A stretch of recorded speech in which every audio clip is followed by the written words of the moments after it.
Ülo Soosterist kujunes Moskva 1960. aastate dissidentlikus kunstimaailmas silmapaistev tegelane.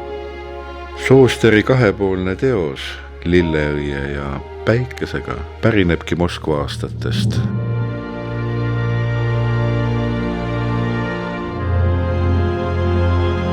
Guašmaal võib olla eelmõte mõnele illustratsioonile.